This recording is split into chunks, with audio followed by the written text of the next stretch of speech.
할게요. 얼굴 안 나오니까요. 박수 한번 마치겠습니다. 네, 여러분 반갑습니다. 저는 송원입니다. 네, 박수는 아까 쳐주셔서 네.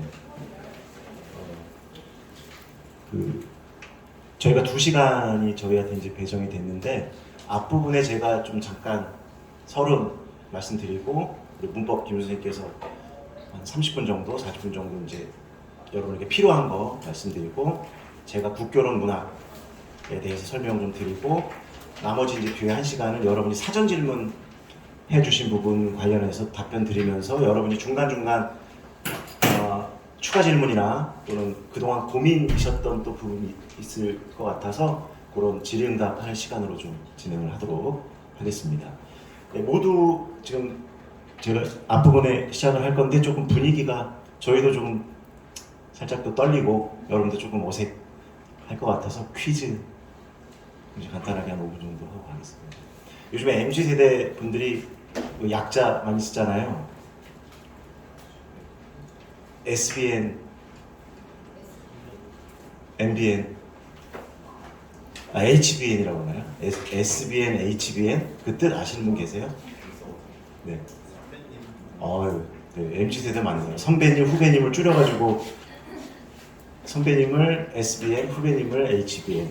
그러니까 제 입장에서는 여러분들이 학교는 다르지만 HBN입니다. 여러분 국교과고 또 현직 이제 앞으로 선생님이 될 거고 저는 현직 교사였고 그런 또 이런 HBN 분들 만나서 되게 하여튼 대단히 반갑고 또 초대해 주셔서 진짜 영광입니다. 다시 한번 감사의 말씀드립니다.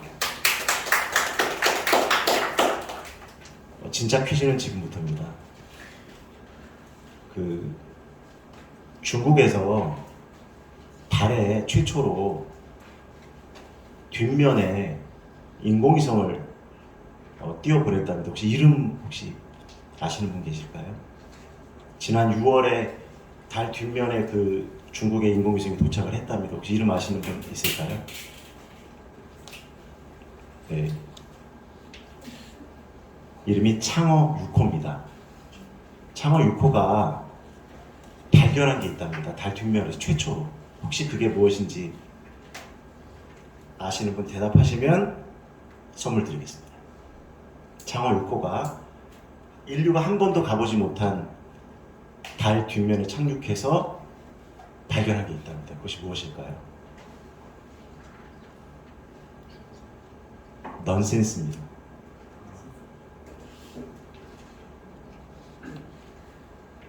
아주 유명한 가수가 부른 노래입니다.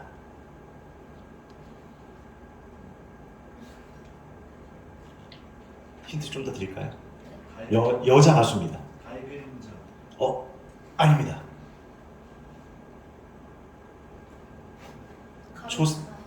네? 안 와요. 초성이 비읍입니다. 두 번째 이름이 2글자인데요. 초성도 비읍, 두 번째도 비읍입니다. 손 들고 여자 가수고요. 자신 있게 딱 들고 말씀해 주시면 돼요. 발견한 것을 말씀해 주셔야 돼요.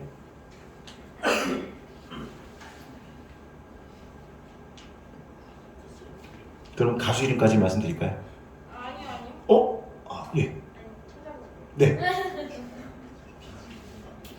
넌센스입니다.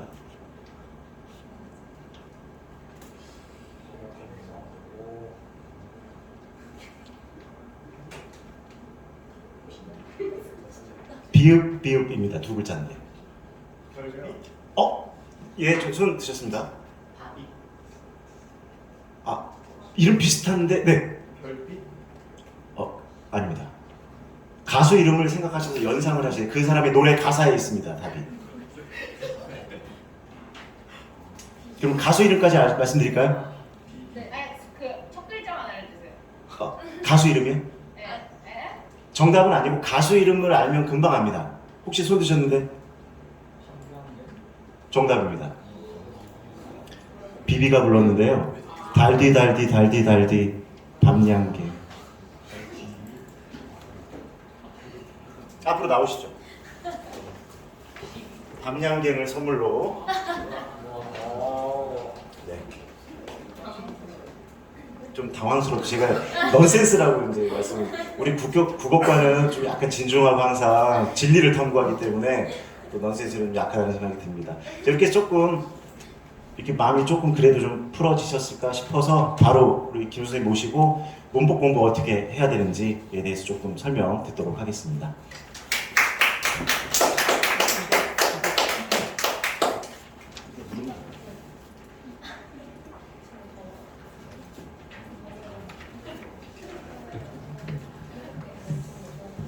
예, 반갑습니다.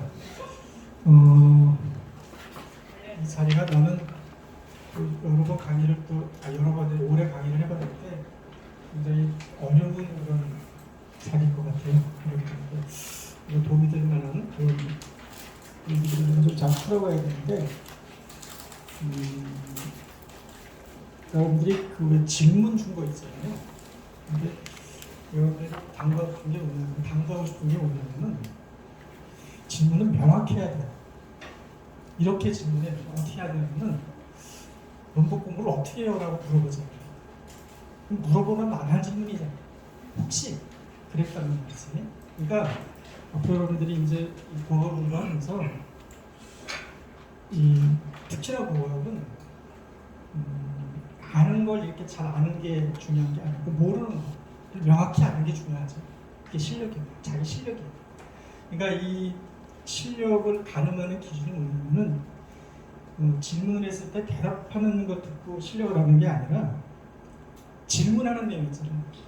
야, 그래 나한테 말고 질문을 하는 거야. 그 질문의 수준이 그 사람의 문법 실력의 수준이에요. 그래서 혹시라도 꼭 문법뿐만이 아니고 대화를 할 때도 말이죠. 질문을 할 때는 명확하게 이 두리뭉실하게 아주 추상적으로 그런 질문을 하지 말고 아주 분명하게 질문을 해요. 왜냐하면 두리뭉실하게 질문한다는 건 무슨 말이냐면 질문 내용을 잘 모른다는 얘기예요. 그러니까 질문을 정확히 잘한다는 것은 알기 때문에 질문을 하는 거죠.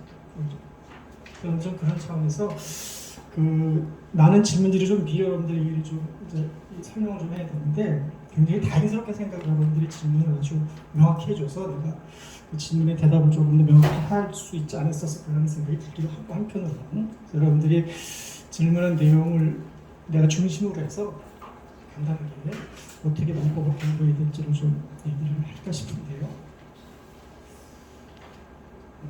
최근에 이용해서 자주 나오는 부제는 뭔지 이렇게 질문 저한테 했어요. 그러니까 공통 질문이지 문학도 법교도 음론을 어떻게 공부해야 되느냐 또는 어떤 부분을 공부해야 되느냐 누가 물으면 말이야.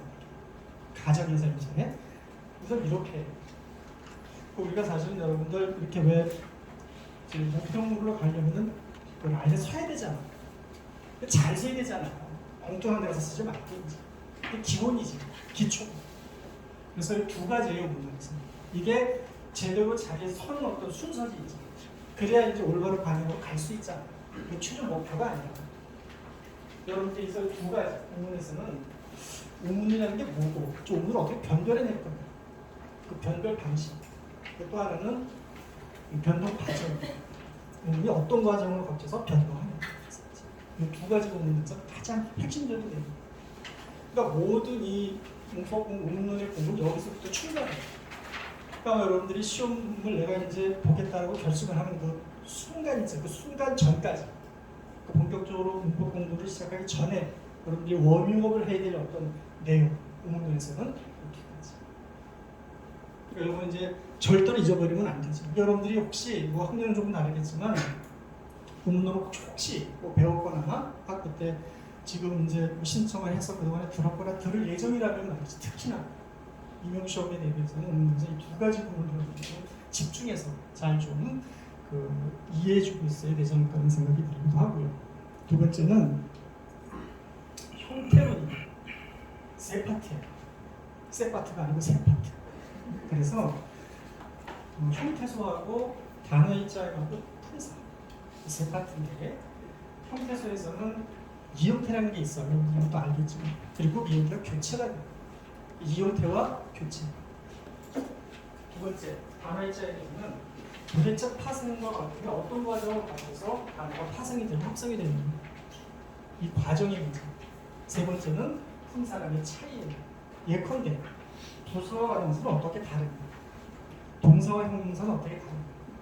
우리가 채우는 명사, 대명사, 수를 나누잖아. 근데 그 세 채는 어떻게 다른가? 이 품사의 차이를 굉장히 중요하게 여러분들이 이제 생각해야 될 그런 이제 부분이라고 볼 수 있고,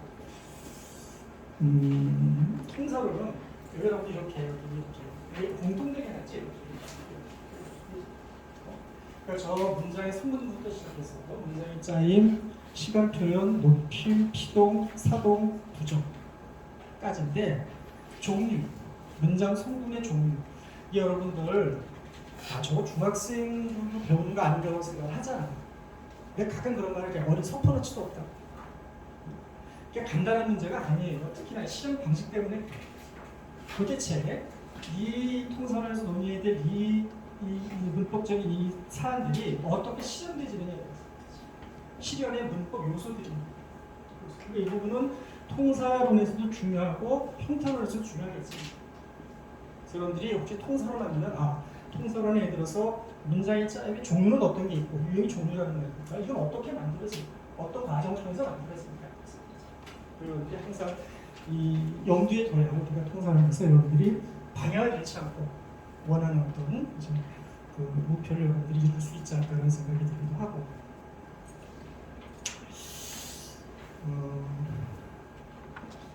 내가 이거 여러분들이 이거 신청하고 나서 내가 일주일 내내 고민을 했었어요. 이걸 어떻게 간략하고 명확하게 말이지 한눈에 알아보도록 여러분들에게 무엇을 공부할지를 설명해야 할 거예요.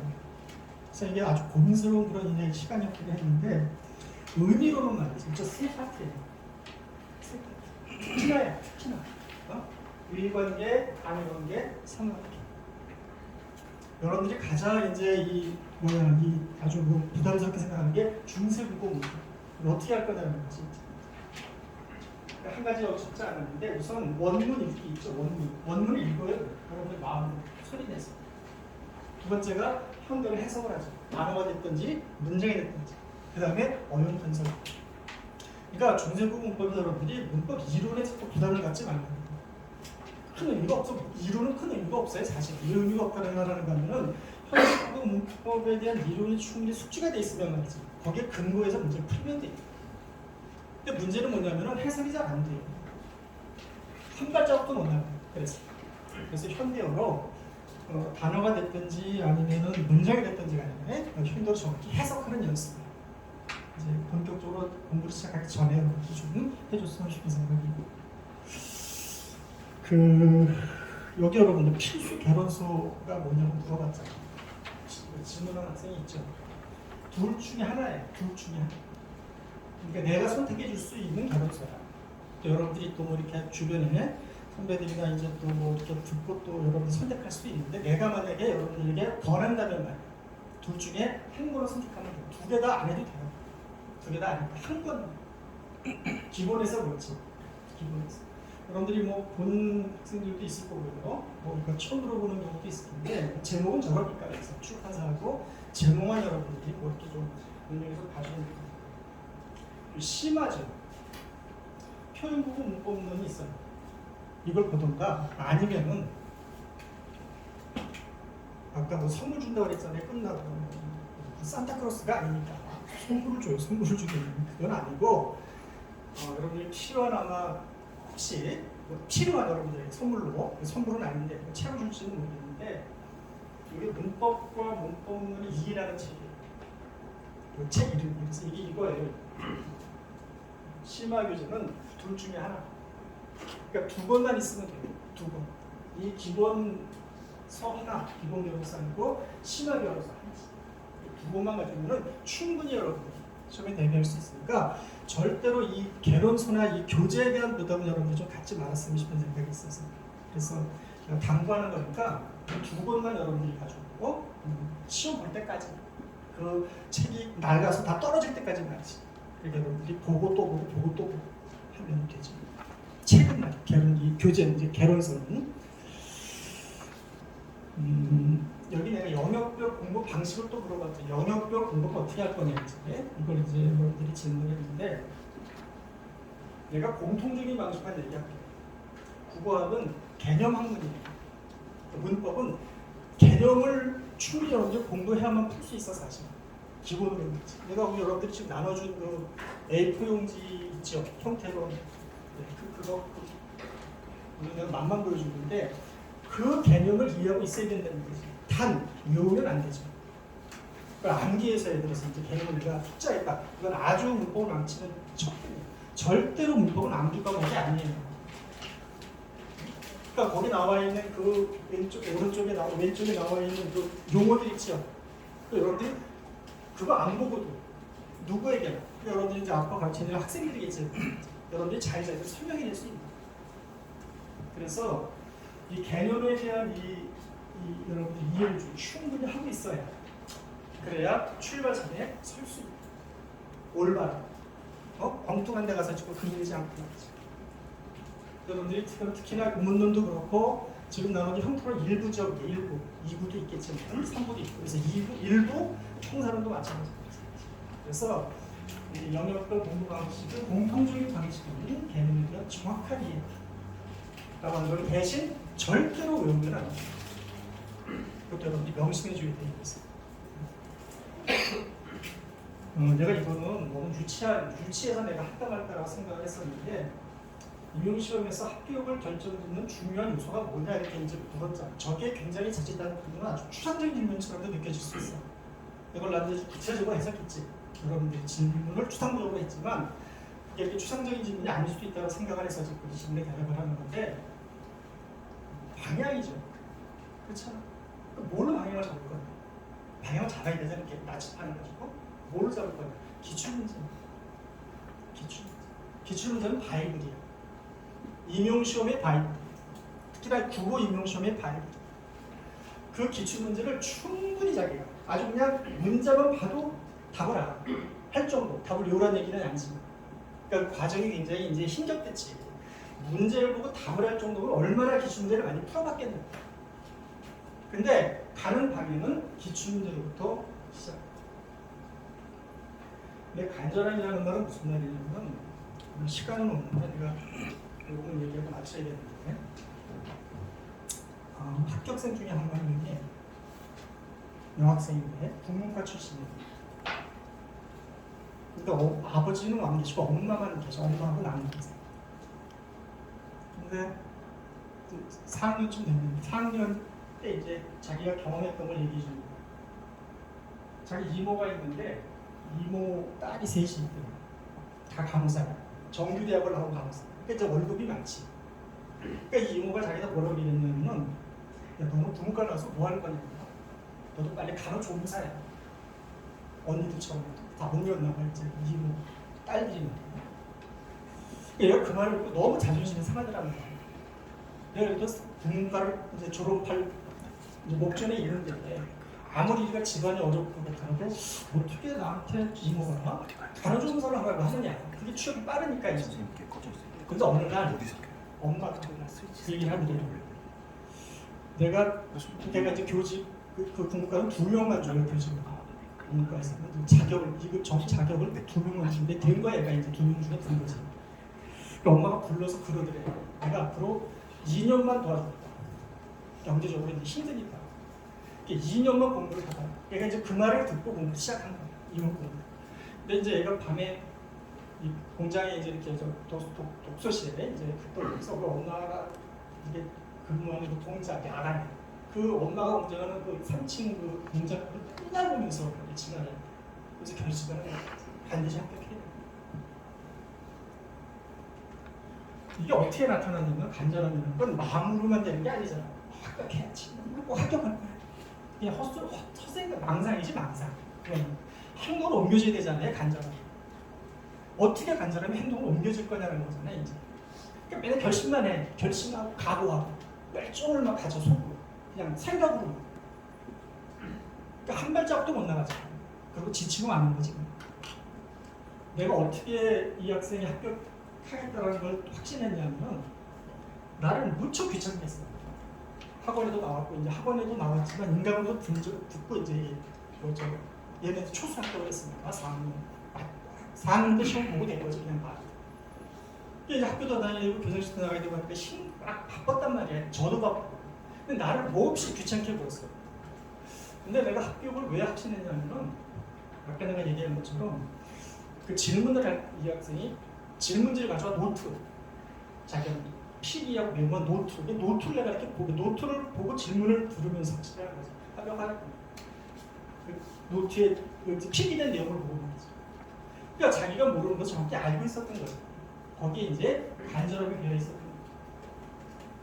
그러면 되죠. 혹시 여러분들이 혹시 여기 와서 말을 아직도 뭐 서울에서 강사들이 온다니까 들어보고 뭐 그냥 들만 하면 듣고 아니면 말지라고 생각하고 왔었을 수도 있잖아요. 그러니까 혹시라도 말이지. 근데 합격은 특히나 이 두 가지 중에서도 이거죠. 이게 방향도 설정해줘. 간절함이 있는 거지. 그래서 그런 정도의 간절함이 혹시 있다면 모를까. 혹시 그렇지 않다면 저것도 가져야 된다는 거죠. 예를 들자면 그것도 동기가 있어야 되는 거죠. 그래서 오늘 임용시험에서 가장 합격을 결정짓는 요소가 뭐냐고 나한테 물었으니까 혹시 유권자한테도 물어본 거겠지만 나는 말이죠. 특히나 문법은 말이에요. 특히나 이거는 문학이나 국어도 마찬가지일 거예요. 그래서 여러분들이 그 기출문제를 어떻게 잘 활용할 거예요. 아주 보석고 같은 그런 존재잖아요. 나의 방향을 설정해 줄 수 있는 어떤 그런 단서니까. 그 다음에 좀 반전이 있어요. 그런데 좀 그런 마음가짐을 혹시 가져주면은 말이지 아마 여러분들이 원하는 어떤 그런 목표를 조금 더 쉽게 더 빨리 달성할 수 있지 않을까 하는 생각이 한편으로 들기도 하고요. 마지막인데 이런 것도 물어봤었어요. 임용시험 과정에서 가장 중요한 역량이 뭐냐든지 기술은 뭐냐든지 이렇게 물어봤으니까 굉장히 이제 고민도 많이 했었던 걸 거예요. 여러분들도 이제. 근데 나는 수능 시험은 말이야. 또는 임용시험 이외 시험들 있죠. 뭐 지금 사법시험이 없어졌지만 우리 임용시험이 시험 중에서는 가장 어려운 시험이잖아. 시험으로는 말이야. 그러니까 나는 이게 여러분들이 지금 예를 들어 의학 공부하는 사람들은 주로 뭐 외우잖아. 그 약수책을 외우면 된다고 그냥.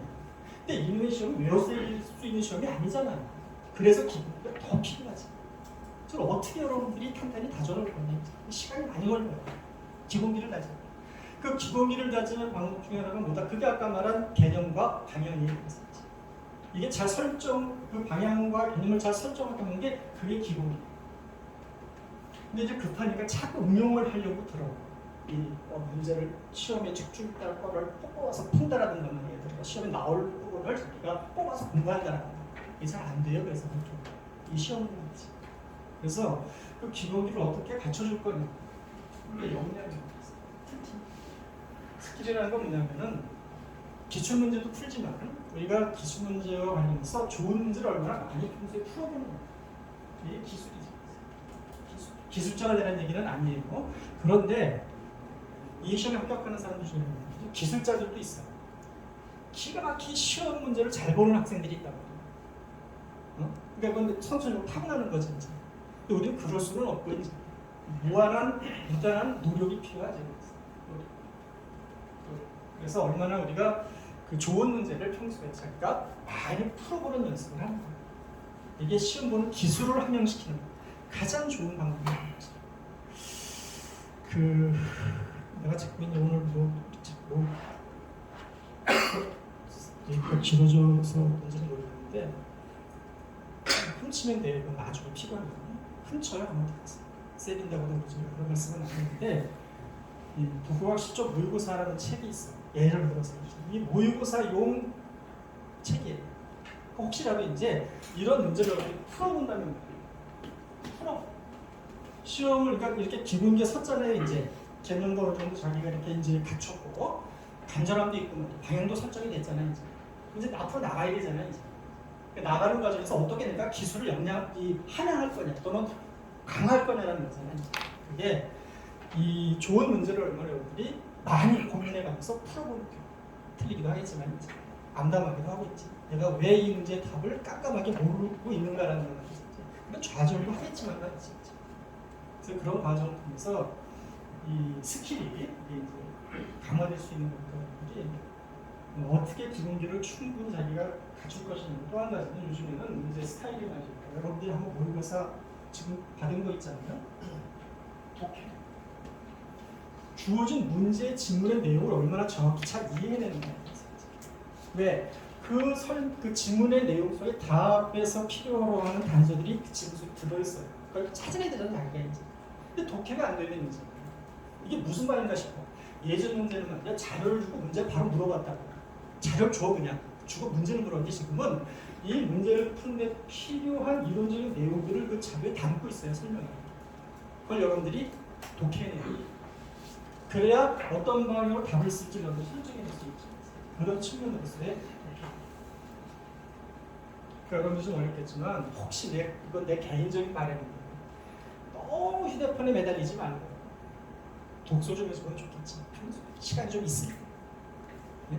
그게 뭐 시가 됐든지 소설이 됐든지 좀 읽어보고 좀 써보고 여러분들 이게 나중에 혹시 이제 뭐 풀어보면 또 그런 생각이 들지 모르겠는데 답은 아는데 답은 알아. 채점자가 보니까 이게 답인 거야. 근데 점수를 못 주겠어. 왜? 그렇게 표현을 못한 거야.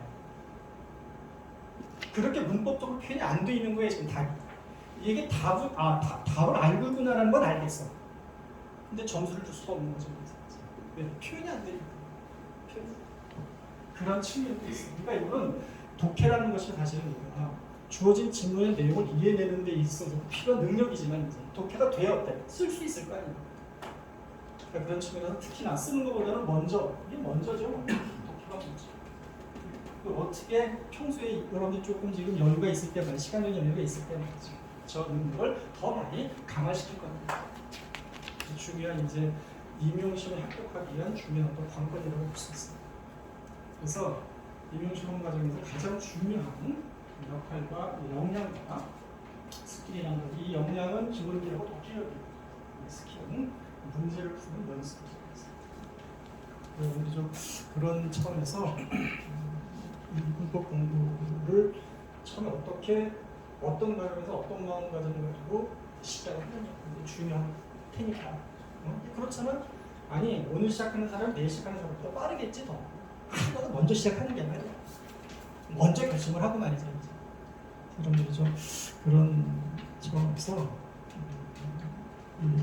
문법 공부에 그러니까 여러분들이 특별한 문법은 일단 질문을 또 그런 질문을 나한테 해주면 좋겠죠. 재미만 있으면 돼요. 조금 문법이 난 재밌어. 이러면 돼요.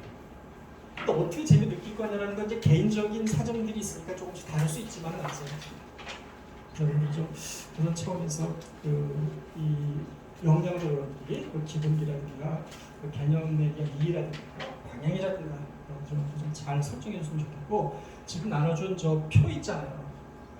내가 장담 저 표를 만약에 심각하게 하는 얘기 저걸 만약에 나중에 자기가 보니까 저 종이자 저거를 접어가지고 라면 먹는 봉지 위에 덮고 있던 거야 보니까 백발배추 떨어져요. 저 표 그거를 라면 컵라면 있잖아. 컵라면 컵 뚜껑 대신에 저걸 덮어놓잖아. 이게 안 돼 무슨 말인지. 표 줘봐요. 이거를 접어가지고 이걸 접어서 라면 봉지에 덮어놓잖아. 이렇게 떨어진다고. 합격은 불가능하다고 합니다. 합격할 때까지 여러분들이 충분히 나 혼자 공부를 할 수 있는 그런 어떤 기본기가 갖추어졌다고 생각이 들 때까지는 말이야. 절대로 이거를 여러분들이 마치 부적처럼 이 생각을 하고 잘 간수하라는 거예요. 이게 기본으로 가는 일종의 티켓이야. 그래서 좀 소중하게 여러분들은 간수를 해주고 잘 관리를 좀 보관을 좀 해줬으면 좋겠다는 게 내 바람입니다. 이렇게 해서 문법에 대해서 여러분들 내가 하고 싶은 말은 다른 것 같으니까 혹시 질문이 있으면 나중에 다시 한번 질문해 주시면 좋겠고 내가 여러분들에게 마지막으로 당부하고 싶은 건 뭐냐면 아까 중세국어법을 어떻게 공부하라고 했어요 내가? 이게 제일 고민이에요. 자 이렇게 일곱 문제가 나오거든 문법에 올해는 작년에는 중세고 두 문제 나왔어요. 근데 이렇게 너무 힘드니까 이거 빼고 가겠다. 안 하고 여섯 문제 맞추겠다 이거죠. 그게 맞아죠? 안 맞아? 다 틀려. 그럼 더 틀리는 거니까. 어려워도 절대로 포기할 수가 없는 거예요. 그러니까 틀리더라고. 내가 중세공법 문제 틀렸잖아요. 자기가 틀렸더라고. 얘가 절대로 가만히 안 있어요. 포기한다는 그런 느낌이 들잖아. 이게 다른 문제도 영향을 준다. 그러니까 절대로 포기할 수가 없어요. 그러니까. 유감스럽게. 저 시간, 여기 공간에 드는 시간을 단대 쓰겠다 이거잖아요. 좋지, 효율적이고. 이렇게 어려운데 지금. 이걸 내가 할 필요가 뭐가 있느냐. 한 문제 버리고, 여섯 문제만 맞추자, 이제. 이런 생각을 가지고, 이제 이걸 아예 도외시하잖아요, 이제. 그럼을 해서 오는 어떤 이제 혼란. 그것은 여러분들의 몫이죠. 그래서 혹시 나중에 이제 기회가 되면 이게 제목을 내가 중세국어 문법이라고 붙여놨어요. 이 타이틀을. 이 책의 특징은 뭐냐면 해석을 달아놨어요. 원문에. 그러니까 특히나 통사론에는 그 통사론 문장 밑에다가 현대어로 해석을 달아놨어요. 어떻게 공부하고 이거 어떻게 공부하고 이거 읽고 원문을 읽고 그냥 자기 마음대로 해석하고 그리고 뭐 어용 분석하는 거. 어용 분석이 마지막에 최종 마지막. 그걸 해야 될 거야. 문제를 들어서 혹시 어렵다고 포기한다라든가 이걸 무시한다라든가 말이지. 이렇게 해서 문법에서 좋은 점수를 얻겠다라고 하는 건 욕심이라는 거죠. 그래서 그런 것도 좀 잘 명심해서 중세국 문법에 대해서 이게 어렵지만 무한의 애정을 좀 가져주면 말이야. 혹시라도 뭐 아는 문제가 나올 수도 있을 테니까 이렇게 아마 이 문제를 대하는 어떤 과목을 대하는 어떤 태도를 좀 여러분들이 좀 새롭게 해야만 아마 문법에서 좋은 점수를 얻지 않을까 그런 생각이 듭니다. 이렇게 해서 문법에 대한 설명을 좀 또 마치도록 하겠습니다. 고맙습니다.